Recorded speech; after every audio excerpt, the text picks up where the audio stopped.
Hello students, कैसे हो? उम्मीद करता हूँ बहुत बेहतर होंगे, बहुत अच्छे होंगे। दोस्तों, आपने पहले के 3 पार्ट देख लिए होंगे क्योंकि मैंने 3 पार्ट करवा दिए हैं आपको साइंस में। हम बात कर रहे थे पहले चैप्टर की और पहला चैप्टर था हमारा भोजन एवं मानव स्वास्थ्य। उसमें हम भोजन के बारे में चर्चा कर चुके थे और फिर हमने स्टार्ट कर दिया था मानव स्वास्थ्य क्या होता है उसके बारे में। कल हमने स्टार्ट कर दिया था और कल हमने जल के बारे में पढ़ा था। तो सभी का स्वागत है आपके अपने YouTube चैनल ज्ञान का अड्डा पर। अभी तक आपने अगर चैनल को सब्सक्राइब नहीं किया है तो चैनल को सब्सक्राइब कर लीजिए, बेल आइकन को प्रेस कर लीजिए। आप अगर PDF डाउनलोड करना चाहते हैं तो आप हमारे टेलीग्राम चैनल को ज्वाइन कर लीजिए, फेसबुक पर फॉलो कर लीजिए, इंस्टाग्राम पर फॉलो कर लीजिए, जिसका लिंक अब वीडियो की डिस्क्रिप्शन में दे रखा है। तो आप हमें अच्छे से फॉलो कर सकते हैं, अच्छे से पढ़ सकते हैं, दमदार तरीके से पढ़ सकते हैं, क्योंकि यहाँ पर आपको साइंस, मैथ, इंग्लिश और SST 3-4 सब्जेक्ट की तैयारी बहुत ज़बरदस्त तरीके से करवाई जाती है और ज़बरदस्त तरीके से ही करवाई जाएगी, है ना। अच्छे से आपको पढ़ना है, दमदार तरीके से पढ़ना है। अगर कोई प्रकार की टेंशन हो तो बता देना, कमेंट कर देना, हम सॉल्यूशन करने की कोशिश करेंगे। चलिए क्लास को शुरू करते हैं और आज हम बात करने वाले हैं मानव स्वास्थ्य के पार्ट नंबर 2 की। मानव स्वास्थ्य के पार्ट नंबर 2 की बात करने वाले हैं। मानव स्वास्थ्य का पार्ट नंबर 2 क्या है? मोटापा। किसकी चर्चा करेंगे? मोटापा क्या होता है इसकी चर्चा करेंगे। मोटापा, मोटापा होता क्या है, मोटापा, इसके बारे में हम बात करने वाले हैं। तो स्वास्थ्य विज्ञान में हमने स्वास्थ्य, मानव स्वास्थ्य में सबसे पहला टॉपिक हमने पढ़ा था जल के बारे में। कल मैंने आपको जल के बारे में सारी बातें बता दी थी कि जल क्या होता है, पीने वाले जल के गुण क्या होते हैं, शरीर के अंदर जल की क्या आवश्यकता होती है, जल जनित रोग कौन से होते हैं और जल जनित रोगों के बचाव के उपाय क्या हैं। ये सारी बातें मैं आपको बता चुका हूँ। आज हम बात करने वाले हैं मोटापा। कोई आपको पूछ ले, बताइए मोटापा क्या है? क्वेश्चन क्या पूछ लिया, बताइए मोटापा क्या है, तो आप क्या बोलोगे? मोटापा किसको कहेंगे? जो आपको मोटा व्यक्ति दिखाई देगा ना, उसी को आप क्या कहोगे? मोटापा कहोगे। दोस्तों, मोटापा उसको नहीं कहा जाता। मोटापा किसको कहा जाता है? विज्ञान की भाषा में। आपको विज्ञान की भाषा में ध्यान रखना है। देखिए मोटापा क्या होता है। शरीर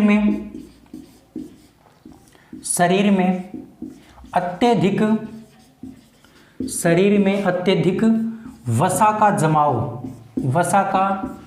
जमाव मोटापा कहलाता है। क्या कहलाता है? मोटापा कहलाता है। ध्यान रखना, क्या कहलाता है? मोटापा कहलाता है। बिल्कुल सिंपल सी बात है। शरीर के अंदर अत्यधिक वसा का जमाव, किसका जमाव? फैट का जमाव। फैट यानी वसा। वसा का जमाव क्या होता है? मोटापा कहलाता है। और वसा क्या होती है? वसा जितनी भी चिकनाई होती है, चिकनाई जो चिकनी वस्तुएं होती हैं वो अपने आप में वसा होती हैं। जैसे बात करते हैं चिकनाई की, जैसे घी हो गया, है ना, तेल हो गया, ये सभी की सभी क्या होती हैं? वसाएं होती हैं। क्या होती हैं?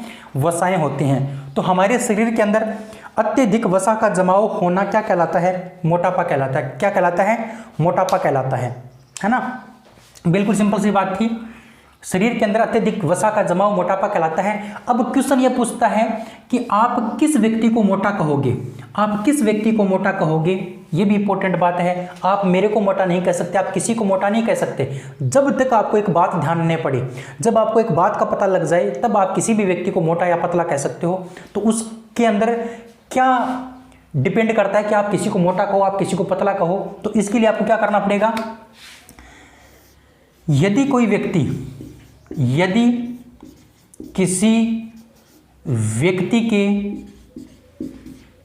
किसी व्यक्ति के शरीर का भार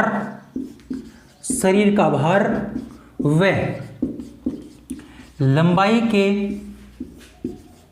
वर्ग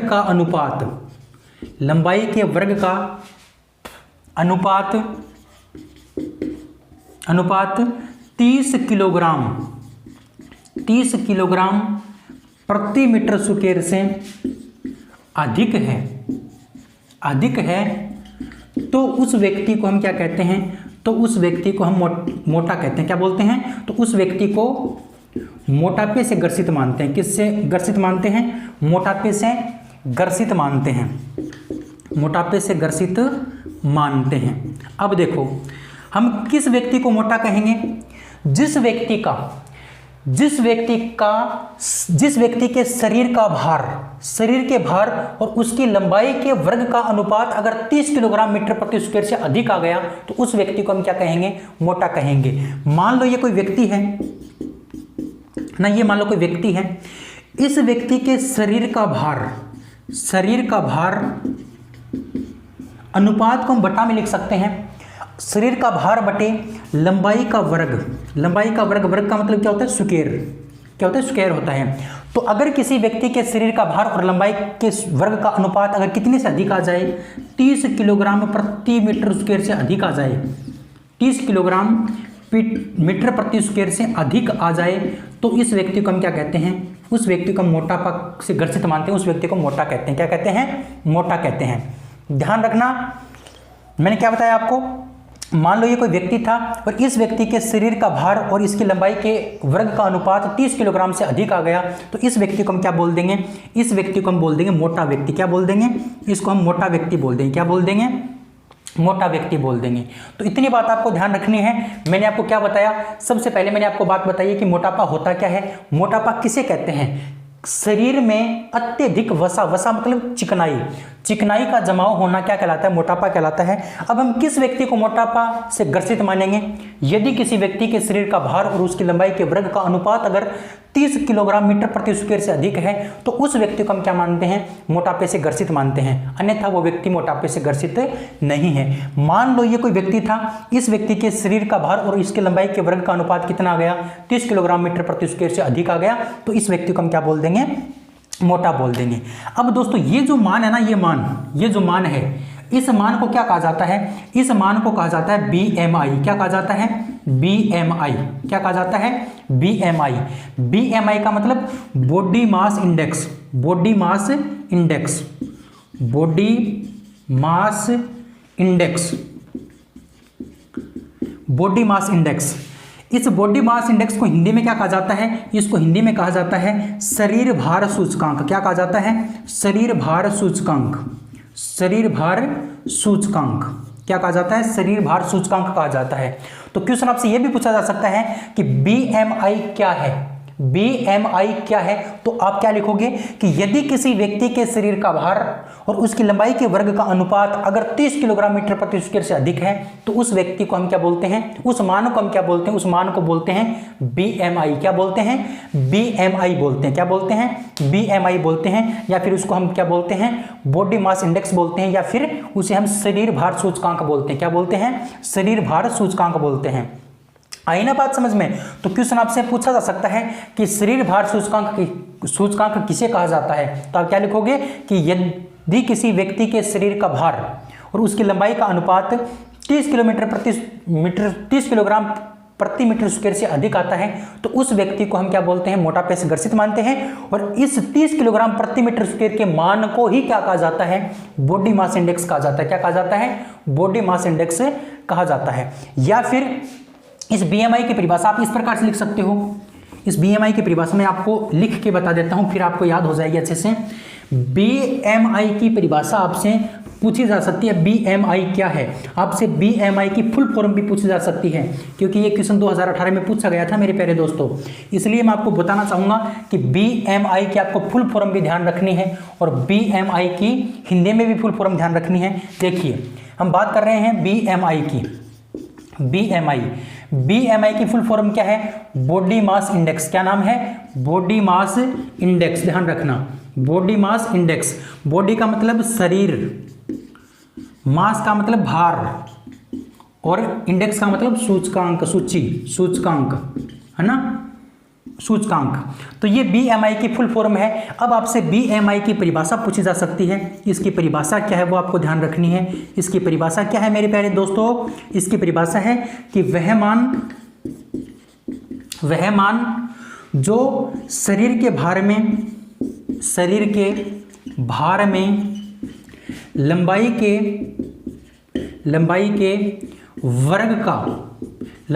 वर्ग का भाग देने पर प्राप्त होता है। भाग देने पर प्राप्त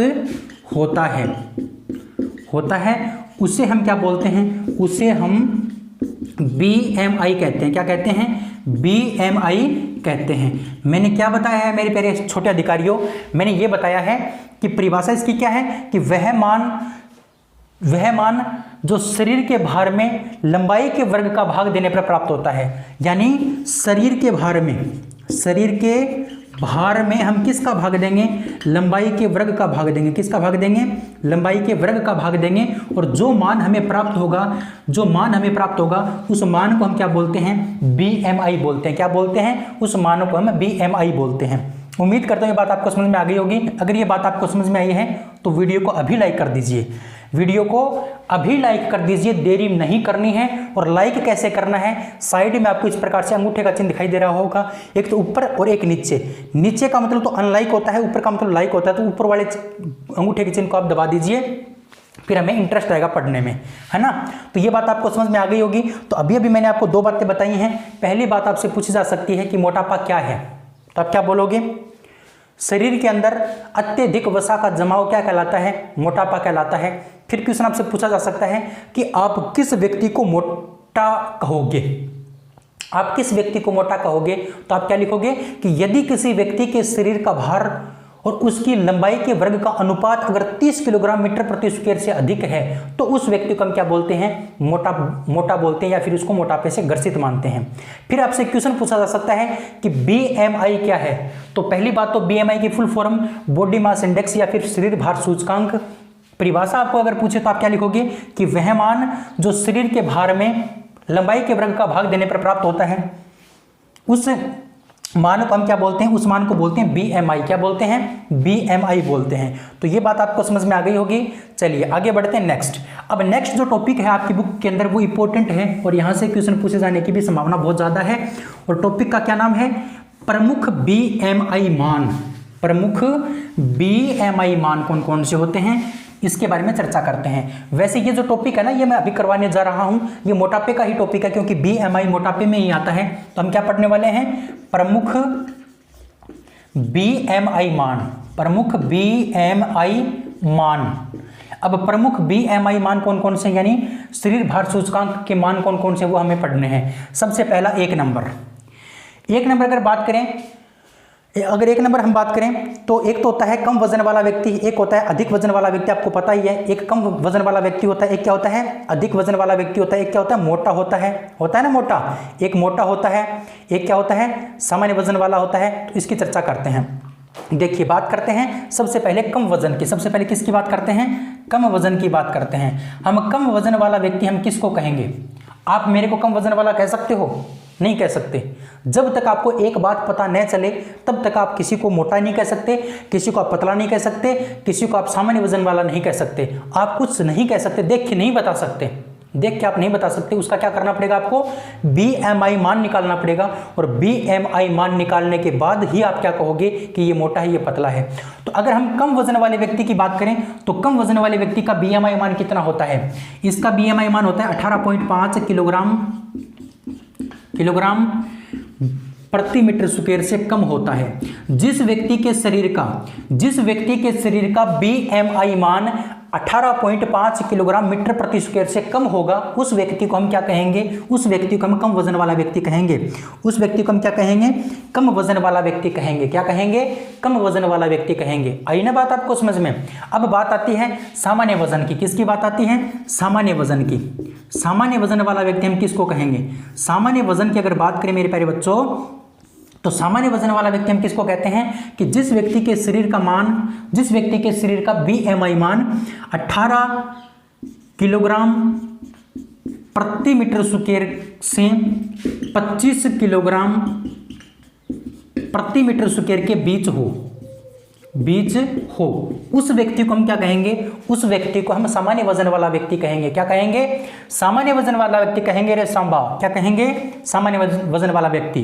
तो कम वजन वाला व्यक्ति, सामान्य वजन वाला व्यक्ति।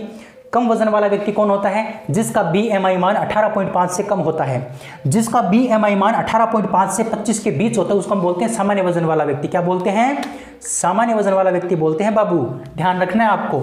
अब बात करते हैं नेक्स्ट अधिक वजन वाले व्यक्ति की। 3 नंबर है अधिक वजन वाला व्यक्ति, या अधिक वजन वाले व्यक्ति का BMI मान कितना होता है। क्वेश्चन आपसे पूछा जा सकता है एग्जाम में। क्वेश्चन आपको सीधा सीधा पूछेगा कि अधिक वजन वाले व्यक्ति का BMI मान कितना होता है, तो आपको बताना है 25 से 30 किलोग्राम प्रति मीटर स्क्वायर। 25 से 30 किलोग्राम प्रति मीटर स्क्वायर के बीच का अगर मान है तो उस व्यक्ति को हम क्या कहेंगे, अधिक वजन वाला व्यक्ति कहेंगे बाबू। क्या कहेंगे, अधिक वजन वाला व्यक्ति कहेंगे। 25 से 30 किलोग्राम प्रति मीटर स्क्वायर, क्या कहेंगे, 25 से 30 किलोग्राम प्रति मीटर स्क्वायर अगर शरीर का भार BMI मान है तो उस व्यक्ति को बोलते हैं अधिक वजन वाला व्यक्ति। बात करते हैं मोटे व्यक्ति की। मोटा किसे बोलते हैं, मोटा बोलते हैं जिस व्यक्ति के शरीर का BMI मान 30 किलोग्राम प्रति मीटर स्क्वायर से क्या हो, अधिक हो। क्या हो, अधिक हो। उस व्यक्ति को हम क्या बोलते हैं, मोटा व्यक्ति बोलते हैं। क्या बोलते हैं, मोटा व्यक्ति बोलते हैं बाबू। ध्यान रखना आपको अच्छे से। तो ये बातें आपको समझ में आ गई होगी। ये क्वेश्चन आपके एग्जाम में सीधे सीधे पूछ लिए जाएंगे और आपको अच्छे से ध्यान रखने हैं। ये मैं आपको बार बार बोलता हूँ, आप साथ साथ नोट्स बना के चलो, और नोट्स बनाते हुए चलोगे तब आपको पढ़ने में बहुत ज़्यादा इंटरेस्ट आएगा। इतने ज़बरदस्त नोट्स बनाओ, इतने ज़बरदस्त नोट्स बनाओ जिसमें आपको पढ़ने में मजा आए और आपको याद भी हो जाए। और मैं आपको बता दूं, आप अभी समझदार नहीं हो इतने ज़्यादा कि किस प्रकार से नोट्स बनाते हैं। मैं जैसे जैसे मैं आपको लिखवा रहा हूँ ना, वैसे वैसे अपनी कॉपी में लिख लीजिए। अच्छी सी कॉपी डाल लीजिए, उस कॉपी में आपको लिखना है ना। जब भी आप वीडियो देखने बैठो तो कॉपी और पेन आपके हाथ में होना चाहिए। कॉपी और पेन आपके हाथ में होना चाहिए, कान के अंदर ईयरफोन होने चाहिए और सामने विज्ञान का वीडियो होना चाहिए। अच्छे से पढ़ो, दमदार तरीके से पढ़ो। नंबर आपके बहुत ज़्यादा आने वाले हैं, 95 से ऊपर आने वाले हैं, यानी 95% से ऊपर नंबर आपके आने वाले हैं। ये मैं दावा करता हूँ आपसे। अगर आप मेरा साथ दोगे तो मैं आपका साथ देने के लिए बिल्कुल तैयार हूँ। पूरा कोर्स करवाऊंगा, एक टॉपिक भी नहीं छोड़ूंगा, ये मेरी गारंटी है। रोजाना आपको वीडियो मिलेगा, रोजाना। अच्छे से पढ़ना है, दिल लगा के पढ़ना है, मन लगा के पढ़ना है ना। फिर भी कोई दिक्कत हो तो आप कमेंट कर सकते हो। कमेंट आपको करना आता ही होगा, नीचे कमेंट नाम दे रखा है, उसमें कमेंट कर दो। आपको कोई दिक्कत हो तो मेरे को बता देना, मैं उसका सॉल्यूशन देने की कोशिश करूंगा। ठीक है, तो ये बातें आपको समझ में आ गई होगी। तो ये था हमारा मोटापे का जो टॉपिक था, वो मोटापे का टॉपिक हमारा कंप्लीट हो गया। तो मैं आपको करवा रहा था मानव स्वास्थ्य। तो मानव स्वास्थ्य में सबसे पहले हमने क्या पढ़ा था, मानव स्वास्थ्य में सबसे पहले हमने पढ़ा था जल, उसके बाद हमने पढ़ा था, क्या पढ़ा था, मोटापा। अब एक बार मैं आपको पूरे चैप्टर का, जितना चैप्टर हमने पढ़ा है ना, उसका मैं एक बार आपको भ्रमण करवा देता हूं, एक बार मैं आपको रिवीजन करवा देता हूं। सबसे पहले हमने स्टार्ट किया था भोजन एवं मानव स्वास्थ्य से। भोजन एवं मानव स्वास्थ्य हमारा जो चैप्टर था ना, चैप्टर का नाम क्या था, भोजन एवं मानव स्वास्थ्य हमारे चैप्टर का नाम था। ठीक है, फिर हमने भोजन को स्टार्ट किया था, हमने भोजन की परिभाषा लिखी। सबसे पहले हमने भोजन की परिभाषा पढ़ी, उसके बाद भोजन के प्रकार पढ़े। कितने प्रकार थे, 2 प्रकार थे। कौन कौन से, संतुलित और असंतुलित। हमने पढ़ा था ना, संतुलित और असंतुलित। फिर हमने संतुलित भोजन की परिभाषा पढ़ी, फिर हमने असंतुलित भोजन की परिभाषा पढ़ी, और यहाँ से एक टॉपिक निकल के आया, उसका नाम था कुपोषण। क्या नाम था, कुपोषण। फिर हमने कुपोषण के बारे में पढ़ा, और कुपोषण 3 प्रकार के पढ़े थे। सबसे पहले हमने विटामिन कुपोषण पढ़ा था, उसके बाद हमने प्रोटीन कुपोषण पढ़ा था, उसके बाद हमने क्या पढ़ा था मेरे प्यारे बच्चों, उसके बाद हमने पढ़ा था खनिज लवण या फिर खनिज कुपोषण। खनिज कुपोषण हमने पढ़ा था, तीसरा टॉपिक। इसके साथ ही हमारा क्या हो गया था, भोजन का टॉपिक कंप्लीट हो गया था। फिर हमने मानव स्वास्थ्य का टॉपिक स्टार्ट किया था, और मानव स्वास्थ्य में सबसे पहला टॉपिक हमने क्या पढ़ा था, जल के बारे में पढ़ा था, और उसके बाद हमने पढ़ा है मोटापे के बारे में। अगर आपने ये सारी की सारी बातें नहीं देखी हैं तो पहले पीछे की वीडियो देख लीजिए, आपको 100% समझ में आने वाला है, 100% आपको समझ में आने वाला है, 100% आपको समझ में आएगा। ये आपके भाई, आपके गुरु की ये क्या है, गारंटी है। अच्छे से देखो, मजे से देखो, बस नोट्स बनाते चलो और एक चैन से चैन जोड़ते चलो, आपको साइंस चुटकियों में याद हो जाएगी। चलिए आगे बात करते हैं। मोटापे के बाद में बात आती है मानव स्वास्थ्य का जो अगला टॉपिक है मेरे प्यारे बच्चों, वो है रक्तचाप, जिसको हम क्या बोलते हैं, रक्त दाब भी बोलते हैं, जिसको हम ब्लड प्रेशर भी बोलते हैं। क्या बोलते हैं, ब्लड प्रेशर बोलते हैं, बीपी बोलते हैं। उसकी बात करते हैं। 3 नंबर जो टॉपिक है वो है रक्तचाप। रक्तचाप, रक्तचाप को ही कहा जाता है रक्तदाब। क्या कहा जाता है, रक्तदाब कहा जाता है मेरे प्यारे बच्चों। और इसी को ही क्या कहा जाता है, ब्लड प्रेशर कहा जाता है। क्या कहा जाता है, ब्लड प्रेशर कहा जाता है। ध्यान रखना, ब्लड प्रेशर कहा जाता है। इसके साथ साथ आपको ध्यान रखना, इसी को क्या कहा जाता है, बीपी कहा जाता है। क्या कहा जाता है, बीपी कहा जाता है। क्या कहा जाता है, बीपी कहा जाता है। बीपी हाई लो पढ़ा होगा आपने, बिल्कुल पढ़ा है, सुना जरूर है, पढ़ा नहीं है तो इसके बारे में चर्चा करेंगे मेरे प्यारे दोस्तों। ध्यान से समझना, रक्तचाप, रक्तदाब या फिर ब्लड प्रेशर होता क्या है, इसकी बात करते हैं। देखिए, जो खून होता है, खून वो हमारे शरीर में बहता रहता है। अब खून हमारे शरीर में कहाँ बहता है, हमारी नसों के अंदर बहता है। और हमारे शरीर में 2 प्रकार की नस पाई जाती हैं। कितने प्रकार की नस पाई जाती हैं? हमारे शरीर में 2 प्रकार की नस पाई जाती हैं। एक का नाम होता है धमनी और दूसरी का नाम होता है सीरा। दूसरी का क्या नाम होता है? सीरा नाम होता है।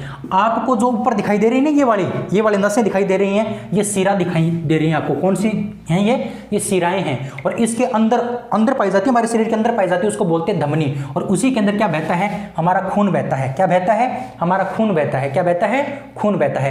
आप जो बाहर चोट लगने के बाद में जो आपके शरीर से बाहर जो खून निकलता है ना, वो खून नहीं होता, वो तो लस्सी का होता है। क्या होता है? लस्सी का होता है मेरे प्यारे बच्चों। क्या होता है? लस्सी का। तो वो बात में आगे करने वाले, टेंशन मत लो। मैंने क्या बताया? हमारे शरीर में नस पाई जाती है 2 प्रकार की, एक तो धमनी और एक सीरा। जो बीपी जो होता है ना, यानी जो ब्लड प्रेशर होता है, वो केवल और केवल किस में होता है? धमनी में होता है। किस में होता है? धमनी में होता है। तो चलिए बात करते हैं इसकी परिभाषा की। रक्तचाप या फिर रक्तदाब की परिभाषा क्या होती है? ध्यान से लिखनी है आपको, ध्यान से समझनी है रक्तचाप की परिभाषा क्या होती है। देखिए, बहते हुए रक्त द्वारा शरीर में बहते रक्त के द्वारा धमनियों की दीवारों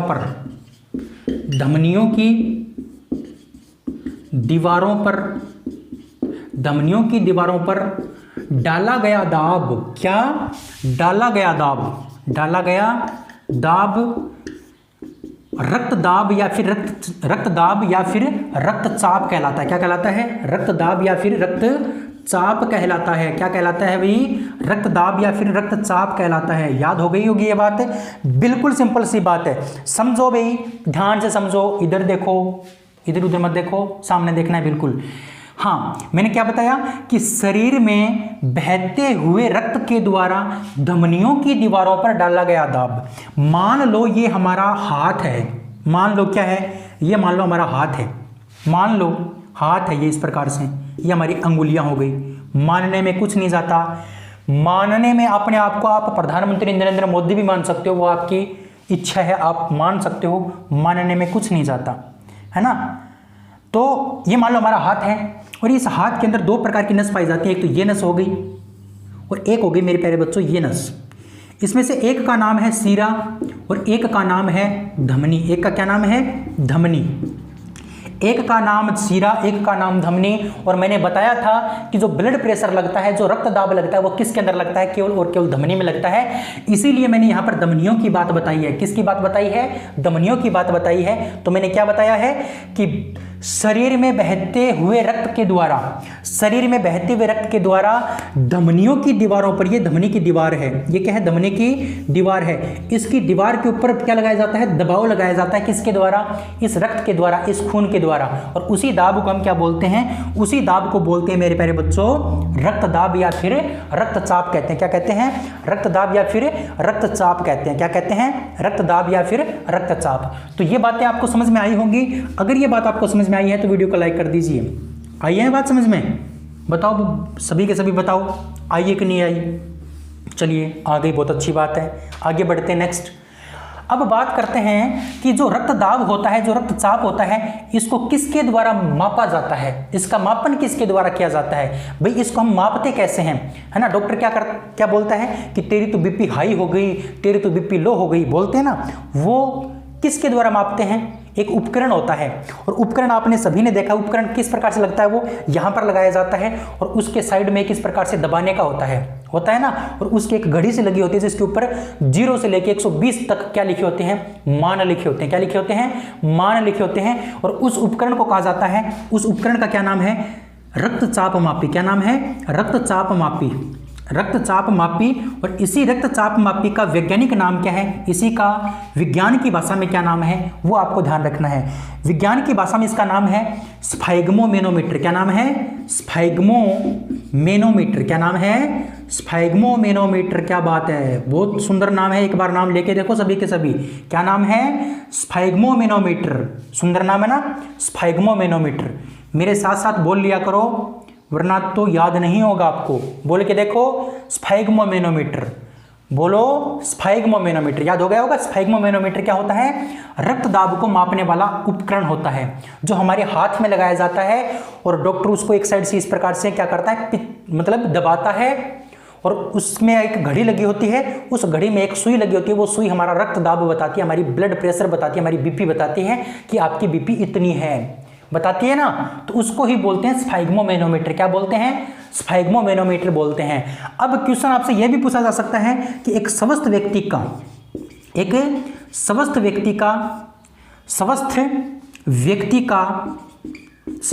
का रक्तचाप कितना होता है या फिर रक्तदाब कितना होता है? रक्तदाब या फिर रक्तचाप एक ही बात है ना टाब्रो, क्या है? एक ही बात है।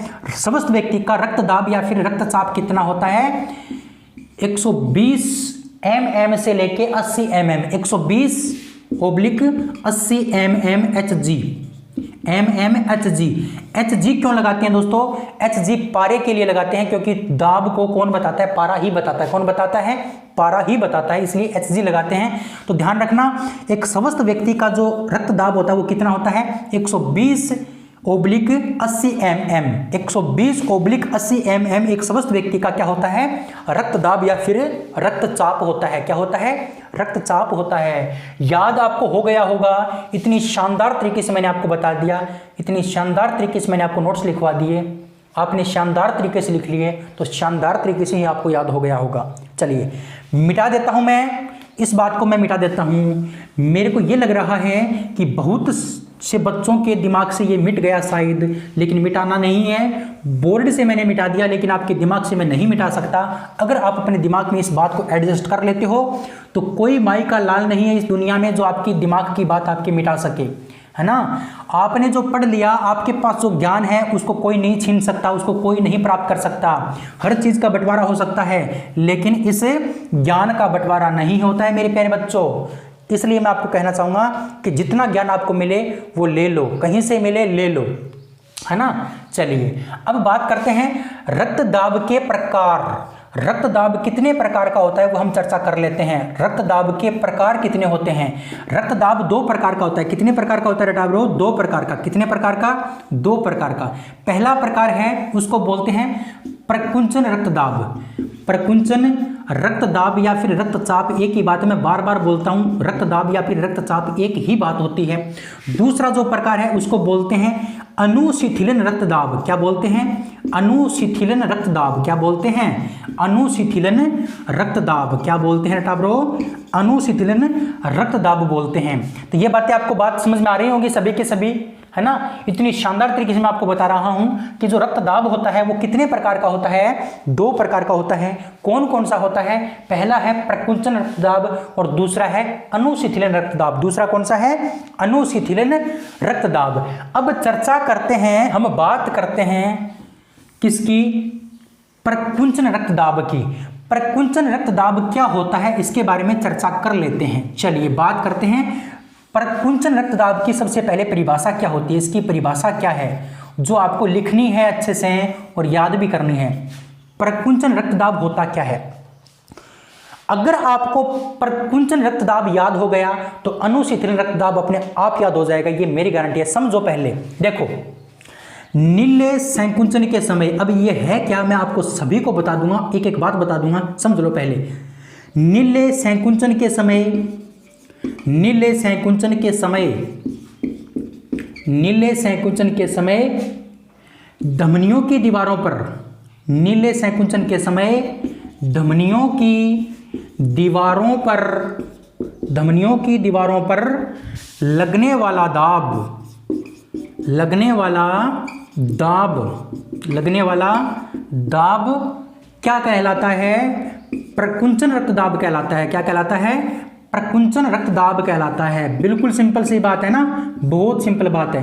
कहलाता है, कहलाता है, क्या बात है, कहलाता है। चलिए अब बात करते हैं, देखो समझना मैंने क्या लिखवाया, मैंने लिखवाया नीले संकुंचन के समय। अब ये नीले क्या है और संकुंचन का मतलब क्या होता है? देखिए, देखो इधर देखो, मैं आपको बता देता हूं। ये हमारा इस प्रकार से मान लो ये हमारा इस प्रकार से क्या है? दिल है। क्या है? दिल है। मेरे को बनाना नहीं आता, आपको बनाना आता होगा, मेरे को नहीं बनाना आता। वैसे दिल का ये कोई शेप नहीं होता है, दिल इस प्रकार से नहीं बनता है। दिल यानी हमारा हृदय, हमारा दिल यानी हृदय है, वो कोई बनाते ऐसे हैं, लेकिन चित्र उसका अलग टाइप का होता है, जो मैं आपको बताऊंगा दूसरे पार्ट में चैप्टर में बताऊंगा, टेंशन मत लो। इसमें 4 भाग होते हैं। एक भाग ये हो गया, एक भाग ये नीचे हो गया, एक भाग ये हो गया। इस प्रकार से कितने भाग होते हैं? 4 भाग होते हैं। एक भाग ये है, एक भाग ये है, एक भाग ये है, एक भाग ये है। इसको बोलते हैं दायां आलिंद। क्या बोलते हैं भाई? दायां आलिंद बोलते हैं। क्या बोलते हैं? दायां आलिंद। इसको क्या बोलते हैं? बायां आलिंद बोलते हैं। क्या बोलते हैं? बायां आलिंद बोलते हैं। बहुत अच्छा। इसको बोलते हैं बायां निल्ले। क्या बोलते हैं? बायां निल्ले बोलते हैं। और इसको क्या बोलते हैं? दायां निल्ले बोलते हैं। क्या बोलते हैं? दायां निल्ले बोलते हैं। अब समझना, ये जो बायां निल्ले होता है ना, ये बड़ा, ये बायां निल्ले, ये बायां निल्ले जुड़ा होता है एक अलग नलिका से, और उस नलिका को बोलते हैं धमनी। क्या बोलते हैं? धमनी बोलते हैं। क्या बोलते हैं? धमनी बोलते हैं। समझना इस बात को। मैंने क्या बताया? हमारा जो हृदय होता है, हृदय में नीचे के दो पार्ट होते हैं, वो कहलाते हैं निल्ले, और इसमें से ये जो निल्ले है, ये एक धमनी से जुड़ा होता है। किससे जुड़ा होता है? धमनी से जुड़ा होता है। अब देखो क्या दे रखा है कि निल्ले, ये तो आपको समझ में आ गया होगा निल्ले क्या होता है। ये निल्ले हो गया। निल्ले सैकुंचन। सैकुंचन का मतलब होता है सिकुड़ना। सैकुंचन का मतलब क्या होता है? सिकुड़ना। क्या होता है? सिकुड़ना। जब हमारा निल्ले इस प्रकार से सिकुड़ता है, ये इस प्रकार से सिकुड़ेगा, तो इसके अंदर जो खून है, इसके अंदर जो खून है वो कहां जाएगा? कहां जाएगा रे टाबरो? ये ऊपर नहीं जाएगा वापस, वो कहां जाएगा? इस नलिका में जाएगा। अब आपने देखा होगा आपके घर के अंदर, आप नल के अंदर जो हमारा पाइप आता है ना, पाइप, वो पाइप लगाते हो आप। तो जैसे ही आप क्या करते हो, आप नल को चालू करते हो और उस पाइप के अंदर पानी जाता है, तो वो पाइप इस प्रकार से फूल जाता है। तो वही कंडीशन यहां पर होती है। जैसे ही ये खून इस धमनी के अंदर जाएगा, ये धमनी इस प्रकार से क्या हो जाएगी? फूल जाएगी, और उसकी दीवारों के ऊपर क्या पड़ेगा? दबाव पड़ेगा। इसके ऊपर क्या पड़ेगा? दाब पड़ेगा। और उसी दाब को क्या बोलते हैं? उसी दाब को बोलते हैं प्रकुंचन रक्तदाब। क्या बोलते हैं? प्रकुंचन रक्तदाब बोलते हैं। और यही बात मैंने आपको बताई है कि निल्ले संकुंचन के समय धमनियों की दीवारों पर लगने वाला दाब प्रकुंचन रक्तदाब कहलाता है। क्या कहलाता है? प्रकुंचन रक्तदाब कहलाता है। क्या कहलाता है भाई? प्रकुंचन रक्तदाब कहलाता है। चलिए, ये बातें आपको समझ में आ गई होगी। इसे हम दूसरे नाम से भी जानते हैं। इसका दूसरा नाम है सिस्टोलिक। इसे हम क्या बोलते हैं? इसे सिस्टोलिक भी कहा जाता है। क्या कहा जाता है? सिस्टोलिक कहा जाता है। क्या बात है, सिस्टोलिक, कितना सुंदर नाम है। इसे क्या कहते हैं? सिस्टोलिक भी कहते हैं। सिस्टोलिक भी कहते हैं। इसके साथ साथ इसका मान कितना होता है, क्वेश्चन आपसे पूछा जा सकता है। प्रकुंचन रक्तदाब का मान कितना होता है? तो प्रकुंचन रक्तदाब का मान होता है 120 mm। कितना होता है? 120 mm। थोड़ी देर पहले मैंने आपको बताया था 120/80 mm। ये जो 120 होता है, ये तो होता है प्रकुंचन, और ये होता है अनुशीतलन। मैंने क्या बताया? इसका मान कितना होता है? 120 mm होता है। कितना होता है? 120 mm होता है। और इतनी बातें आपको ध्यान रखनी है किसके बारे में? प्रकुंचन रक्तदाब के बारे में। किसके बारे में? प्रकुंचन रक्तदाब के बारे में। इतनी बातें आपको ध्यान रखनी है। आगे बढ़े, बात करें आगे। चलिए करते हैं आगे बात। तो उम्मीद करता हूं ये बातें आपको समझ में आ गई होगी। कौन सी बातें? प्रकुंचन रक्तदाब की बात आपको समझ में आ गई होगी। अब बात करते हैं दूसरे की।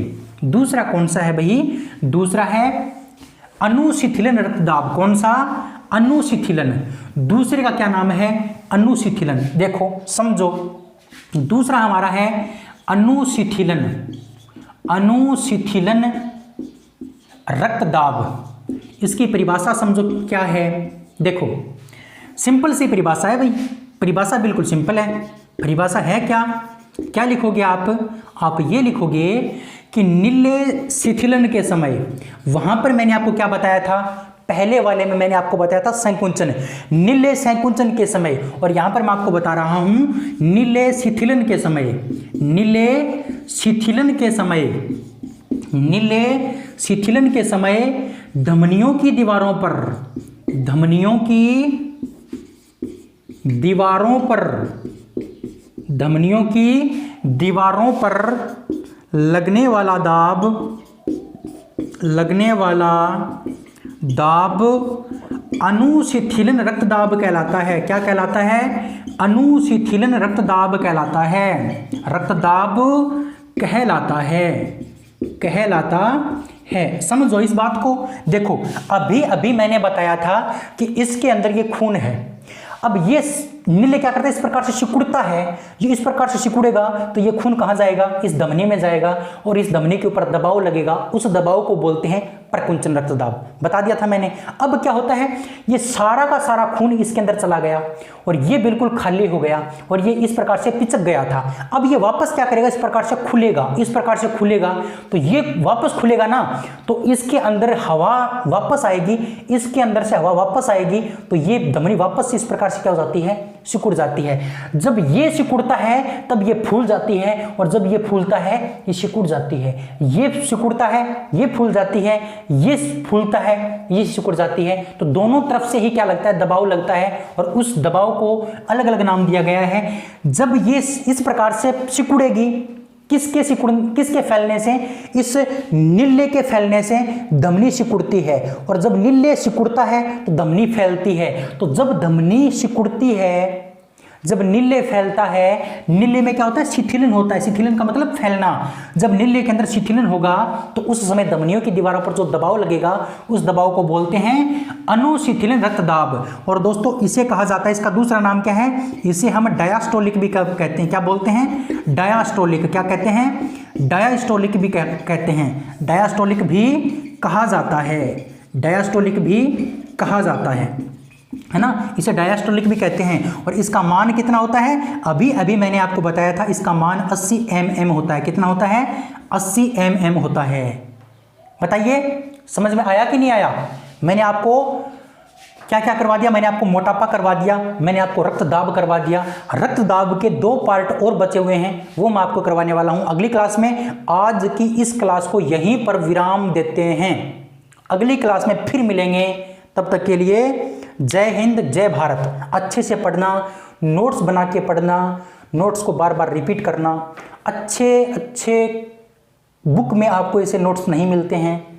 आपको ये नोट्स मेरे पास ही मिलेंगे और कहीं नहीं मिलेंगे, है ना। मेरे नोट्स तो मेरे पास ही मिलेंगे और किसी के पास थोड़ी मिलेंगे, लेकिन आपके पास ज़रूर हो जाएंगे अगर आप अच्छे से नोट्स बनाते हो तो, है ना। और मैं इतनी गारंटी लेता हूं कि मैं जो नोट्स आपको करवाऊंगा उस नोट्स में से अलग कोई भी क्वेश्चन, एक भी क्वेश्चन कभी भी नहीं आएगा।